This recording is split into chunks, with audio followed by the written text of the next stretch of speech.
Hi, we're Marilyn and Sean. We come from the sunny island of Singapore. This is our first video of many, and this channel will serve as a log as we slowly travel by land and sometimes sea from Singapore all the way to Spain and potentially more.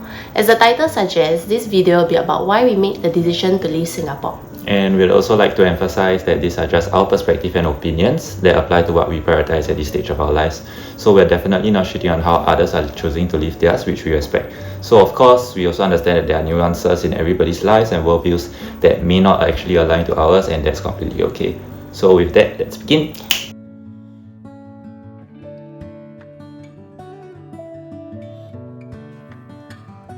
I was always a hustler since I discovered my interest in design, and I've been finding internships, applying for every competition, scholarship, freelance projects, every opportunity that I get. And I would feel guilty whenever I took a break, as I felt that it was time that could have been spent enriching myself with more design-related ventures, or really just to make more money. Right, so this went on till my third year in uni, where I went for an exchange in Europe. Coming back from the experience, I realized that this inability to rest was really not how I want to spend the rest of my life. So after I got back to Singapore, that's when I discovered minimalism. TLDR, it's about paring our lives down as much as possible, only concerning ourselves with what matters to us. So the manner that we interpreted it is to cut everything and honestly speaking, everyone else out of it. Yeah, so meeting Sean has influenced me in the way I see how life could be lived. I started to become more intentional with my decisions, removing the unnecessary clutter that has accumulated in my life over the years. Yeah, and so to us, our focus was really our close friends and family, as well as our inherent curiosity to explore spaces and ideas that gives us a fresher perspective and worldview. So once we actually figured that out, we quickly understood that finances, careers, etc. are really of less priority, and they only serve as supporters for the prior, which is nothing more and nothing less. I think there is clarity in the path that we chose, and that brought about the epiphany that the dream 9-to-5 six-figure salary job is really just means to chase after more stuff, right? So more stuff that we don't need for a lifestyle that we really don't care for. So this whole idea of minimizing our lives eventually led to the idea of leading a nomadic lifestyle, the idea of traveling, exploring the world, bringing along only the things that matter, spending time with those that matter. It also makes financial sense as rental in Singapore is one of the highest in the world, and by traveling, we could effectively cut this amount down quite significantly even if we were to stay in modest accommodations every night. As for me, I've always just been going with the flow, living my life as a typical Singaporean. I've always yearned to travel, but it always seemed so intimidating to travel alone, so I didn't give it too much thought. After our numerous discussion on what matters to us, I quickly realized traveling and exploring the world no longer seemed so daunting if we were to do it together. This idea of minimizing trickled down to our expenses as well. So the things we buy, we always ask a very simple question of, will we actually bring this along for our trip? So if it doesn't, the answer is really very simple, we simply don't buy it, right? So this very naturally reduces our expenses significantly. And to those who are wondering, no, yes, we are not rich by Singaporean standards.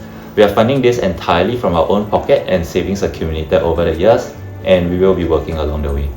So this is actually the perfect segue to the next portion of our video. We're both Singaporeans, and be it common knowledge or not, Singapore is one of the most quote-unquote successful countries in Southeast Asia, if not the world. Our system and way of living is more or less perfectly planned by the government. Everything from how we retire, how we buy housing, how families are started are all perfectly considered and planned for, especially for the middle income. The common narrative that perpetuates the average Singaporean worldview is that we have to hold a stable job, to hold a secure income in order to afford and sustain the perfect Singaporean life.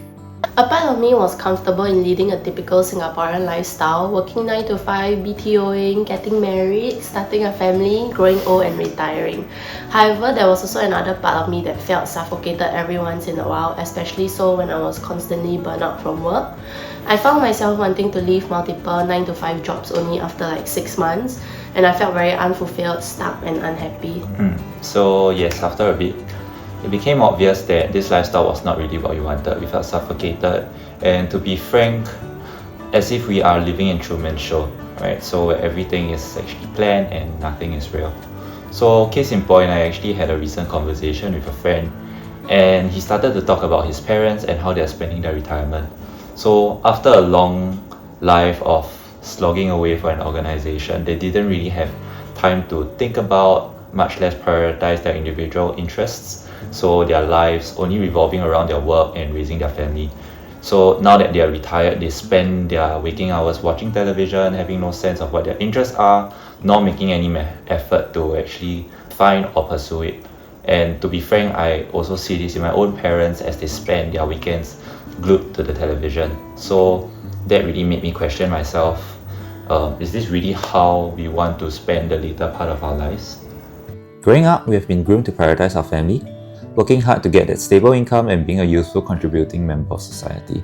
With that said, it slowly became obvious that these are priorities that have been ingrained in us by another who had our best interests at heart.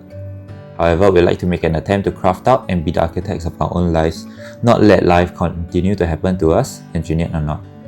We want to step out of this sheltered environment and see what the rest of the world has to offer before we really develop Peter Pan syndrome. So as a designer, there is a quote that I particularly like from the Japanese designer Kenihara, which is emptiness is itself a possibility of being filled, right? So a principle that he applies to the multi-purpose everyday products that line the shelves of Muji, in which he's the art director of. So our interpretation of it is that good design acts as the vessel that receives its design completion only when the users start in their interactions with it. So how we see it, we are designing a lifestyle where we can receive the experiences from the collective cultures that we will be traveling through to regain autonomy over our own notion of what an ideal lifestyle can look like for us.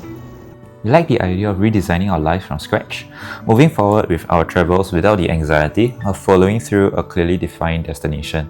As cringy as it sounds, we feel like this really gives us the mental capacity to actually enjoy the process and rhythm of traveling rather than to obsess over when we will return to Singapore. In any case, this pivot from the Singaporean narrative will most definitely change our perspective and manner that we choose to live our life. So I guess why plan for a future that has been defined by our current way of living, right? Yeah. So taking this step and being out of control is a huge source of anxiety for me. So I've been constantly worrying about the unknowns, my finances, and being away from my comfort zone. However, at the same time, I know that this is a once in a lifetime opportunity, and if not now, when? Yeah. So I hope that this journey will also help me learn and grow as a person, be more independent, and open my eyes to new opportunities and adventures that lie away. So to ease the anxiety, we actually took a month-long trip to Philippines, and we were working remotely as well to see if the lifestyle was something that we could envision ourselves in for the next couple of years. It also made me realize what were some of the non-negotiables, which were no shared bathrooms. So there she's back, and wrapping things up, we think it boils back down to living a more intentional life, to take distance, pun intended, and to really question what we grew up thinking of as an ideal. I'd like to again relate this back to design. As long as we have clarity over a concept or direction, we can always really review our decisions based off these vague scopes while remaining open to things that come our way. So will there be clashes and conflicts that may happen along the way? Of course, but then again, I think this goes back to our clarity of intent and also our own priorities. And I think I will also cover a bit more in terms of our challenges and struggles that we face while planning for this trip in the next couple of videos that we'll be doing. So, yep. Cheers! Cheers!